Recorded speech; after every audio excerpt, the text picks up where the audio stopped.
Well, hello, Quest. It's good to see you this week. I hope you're doing well. We've had a little bit of tough weather lately. Last Friday was horrible.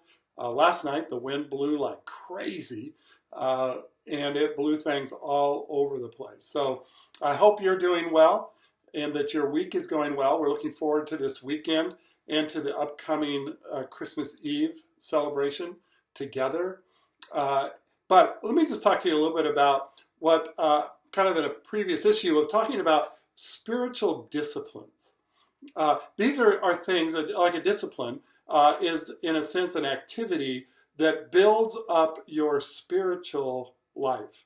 And so if you do that physically, some of the disciplines would be running, it's not my favorite, but running, lifting weights, walking, movement, yoga, different things that help you physically be fit. And spiritually, there are some disciplines that really help you be spiritually fit. You know, for example, Bible study, or prayer, or fasting, or confession, or fellowship together, or rest, celebration, service, chastity, even disciple making, generosity. Those are all spiritual disciplines that are good. Now, if a spiritual discipline simply becomes a religious activity, that's when they start falling apart and we simply become religious people rather than people who are alive spiritually and growing in our spiritual life. And so I want to talk a little bit about religious habits. And like, for example, I don't want Christmas Eve. We want to invite you all to come Christmas Eve. Now, it'll fit for many of you in your schedules, but sometimes there's a family thing or other things going on where it doesn't exactly fit or work out for you. And nothing to feel bad about that, because this isn't a spiritual discipline if it's just feel bad because it's not a religious habit. But it's a place to come and to worship. So worship is one spiritual discipline, and that's what Christmas Eve is all about. It's not about making sure you go to Christmas Eve. It's coming to Christmas Eve together to worship together, right? That's what's so powerful and meaningful about it. You can worship anywhere, anytime, any place, but to come together and to worship together. So I want to invite you to do that. And there are traditions that we don't want to get caught in. For example, one tradition for many, many churches is to make sure they finish this service with Silent Night and with candles. And it's simply a tradition. I don't want it to become a religious habit.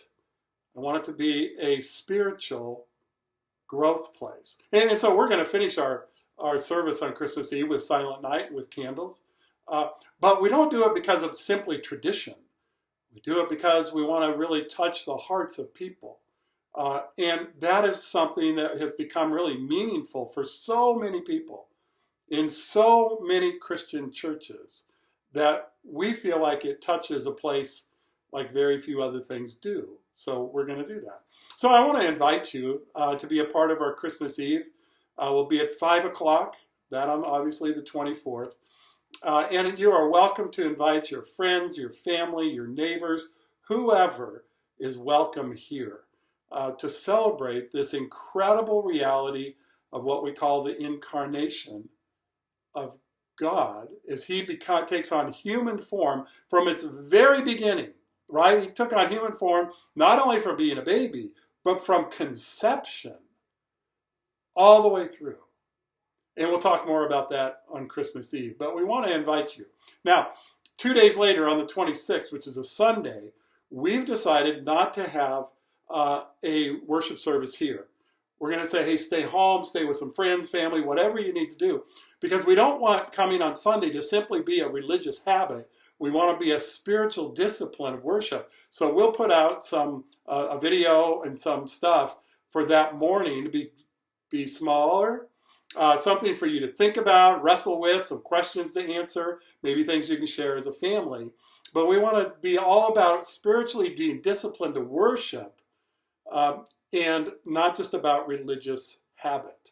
Okay, you can see the difference, I think. So our desire is that everyone would be growing spiritually, and that people would be kind of dialing into all the issues of life. And I think that's even what tomorrow we're supposed to have a bonfire here, Friday night lights. The weather forecast is not very good. So we're still going to be here. We're going to give it a try. If it doesn't work, then that's the risk you take when you plan something outdoors in December, right? That's just part of the deal. But we'll be here and give it our best try. If you want to come, please come. Bring your friends. It may be very wet. It may not be the greatest weather, but we'll see. Maybe it'll clear up for that 2-hour section and will be totally great, right? So our desire is to have our hearts turned towards Christ, turned towards the only source of light and of love in this world, and that we would then live it out because he's called us to be lights in this world too, together. So, hey, thanks. It's great to see you. We'll look forward to seeing you in the near future. And just know you matter. Together we are the body of Christ. And that is the most powerful organization on planet Earth. Outside of the presence of simply Christ, the church, his people together in the body of Christ is an incredible source of power, an incredible source of reflecting the glory of God to the world. And that's what we've been called to. All right, thank you. We'll see you soon. Love you. Be well.